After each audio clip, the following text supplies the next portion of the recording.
If you don't understand why you keep giving people unlimited access to you, you'll keep calling it bad luck when they take you for granted. Have you ever noticed something strange? The more available you are, the less people seem to respect your time. You answer immediately. You explain yourself instantly. You say yes before your brain even has time to file a complaint.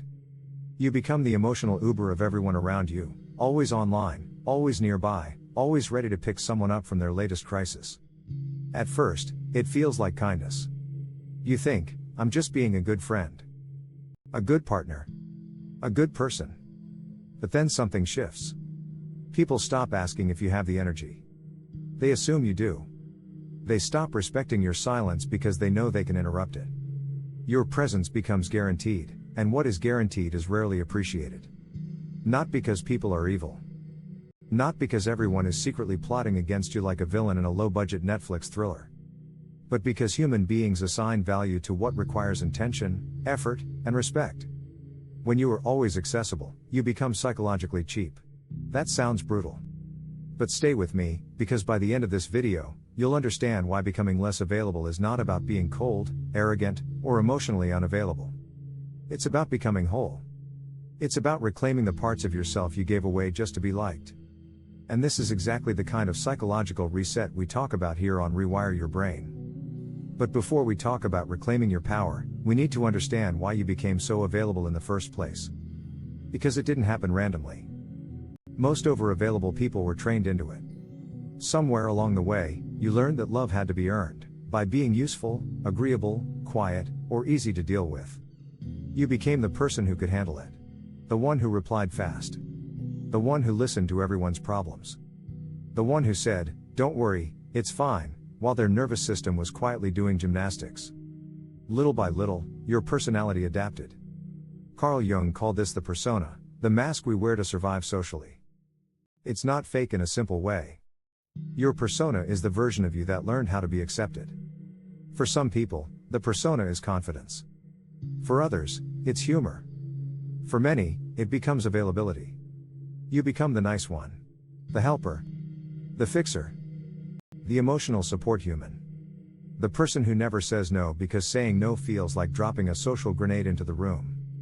But here's the open loop to keep in mind: the same mask that once helped you survive can eventually become the prison that keeps you small. And in a moment, we'll talk about why some people react badly when you remove that mask. Because they will. First, look at what constant availability does to your mind. Your attention is not unlimited. Your emotional energy is not unlimited. Your patience is not some renewable government resource that magically regenerates after every annoying conversation. Every instant reply costs you something.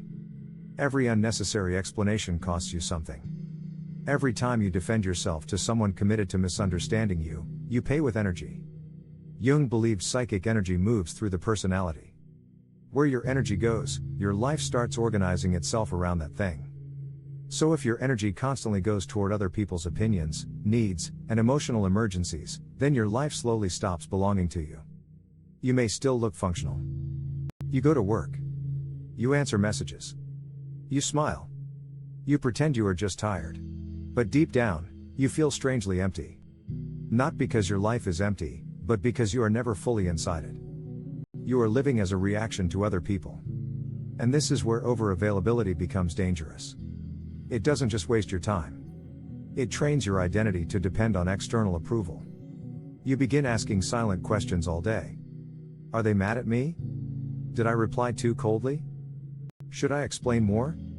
What if they think I'm selfish? What if they leave? Congratulations, your brain has become a customer service department for everyone else's emotions. And somehow, the manager is anxiety. But the problem is not that you care. Caring is healthy. The problem is that you have confused caring with self-abandonment. And here's where things get interesting. When you stop being so available, people don't just notice. They reveal themselves. At first, they may say, "Why are you so distant? You've changed. You're being weird." Which usually means, you're no longer performing the version of yourself that was convenient for me. That sentence needs to sit in the room for a second. Because when you start setting boundaries, some people will experience your peace as an insult. Not because you did anything wrong, but because your old behavior served a purpose in their life. Maybe you were their emotional trash can. Maybe you were their backup plan. Maybe you were the person they called only when they were bored, lonely, or desperate for validation. Maybe they didn't want you. They wanted access to you. And the moment access becomes limited, the truth becomes visible. This is where projection enters the picture. Projection is when people place their own unresolved feelings or insecurities onto you. If someone feels abandoned, they may accuse you of being cruel. If someone feels powerless, they may accuse you of being selfish. If someone relied on controlling your reactions, they may call you cold when you stop reacting. But your silence is not cruelty. Your boundary is not betrayal. Your absence is not violence. Sometimes, your withdrawal simply forces people to meet the parts of themselves they were using you to avoid. And that is why silence can be so powerful. Not passive-aggressive silence.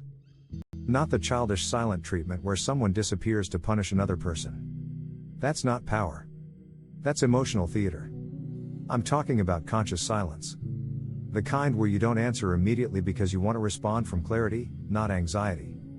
The kind where you don't defend yourself against nonsense because every argument is not a courtroom. The kind where you don't chase someone just because their distance activated your fear of rejection. This kind of silence is not empty. It is full of self-respect. But here's the part nobody warns you about. When you stop being constantly available, you will feel guilty before you feel free. That guilt is not proof that you are doing something wrong.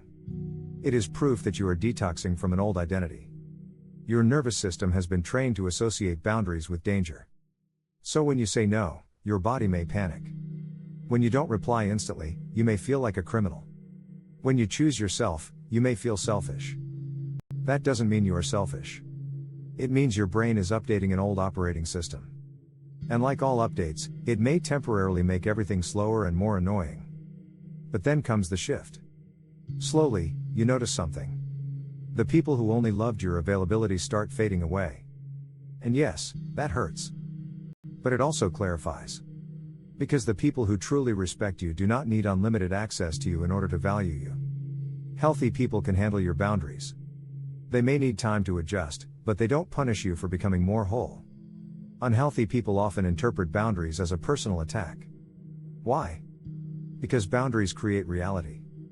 They show where you end and where another person begins. And some people benefited from you not knowing the difference. This is where Jung's idea of individuation becomes essential. Individuation is the process of becoming yourself, not the self your family rewarded, not the self your friends expect, not the self social media approves of, but the self that is actually yours. It is not about becoming isolated. It is about becoming integrated. You stop living as a mask. You stop performing emotional availability to avoid rejection. You stop confusing being needed with being loved. And that distinction can change your entire life. Because being needed can feel addictive. When someone depends on you, you feel important, useful, central. But there's a trap. If your sense of worth depends on being needed, you unconsciously attract situations where people keep taking from you. You won't choose peace. You'll choose intensity and call it connection. You'll choose chaos and call it passion. You'll choose people who drain you and call it loyalty. And one day, you'll wake up emotionally exhausted, wondering why your life feels like a group project where everyone else disappeared. So how do you stop being too available without becoming cold? You start with one simple rule: delay the automatic reaction. Not forever. Not dramatically.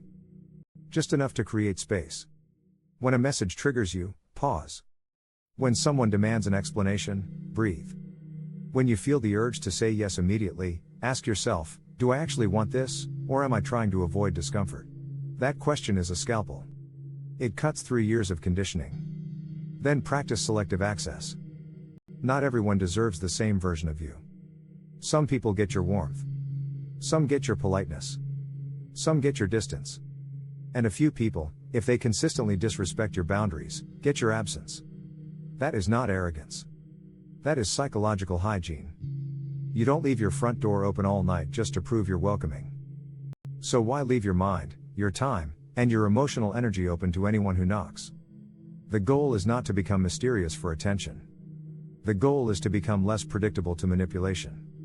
If people can always predict that you will explain, chase, apologize, absorb, and return, then they can control the rhythm of your emotional life. But when you stop reacting automatically, you interrupt the pattern. You become harder to use. And ironically, easier to respect. Because now your presence has weight. Your yes means something because your no exists. Your attention means something because it is chosen, not compulsive. And this is the real transformation. When you stop being too available, you don't lose your kindness. You purify it. You remove the panic. The people-pleasing. The hidden contract that says, I will abandon myself if it makes you stay. You learn to be generous without being empty. Present without being possessed. Loving without being consumed. And yes, some people will misunderstand you. Let them. Being misunderstood is sometimes the entry fee for becoming free. Because the version of you that everyone understood may have been the version that never challenged them. But the real you? The real you will not be convenient for everyone. The real you will have limits. The real you will disappoint people who benefited from your lack of boundaries. The real you will choose silence when noise is useless, distance when access is abused, and peace when chaos asks for another round. So today, don't make a dramatic announcement. Don't post a quote about cutting everyone off. Don't start acting like a mysterious movie character staring out of windows in the rain. Just begin quietly. Reply when you are ready. Say no without a courtroom defense. Stop explaining your boundaries to people committed to crossing them. Stop auditioning for love from people who only applaud when you disappear from yourself. And remember this, your availability is not your value. Your usefulness is not your identity. Your silence is not weakness. Sometimes, the most powerful thing you can do is stop being everywhere for everyone, so you can finally be present for yourself. Because when you stop being too available, the wrong people may lose access. But the right version of you finally comes home.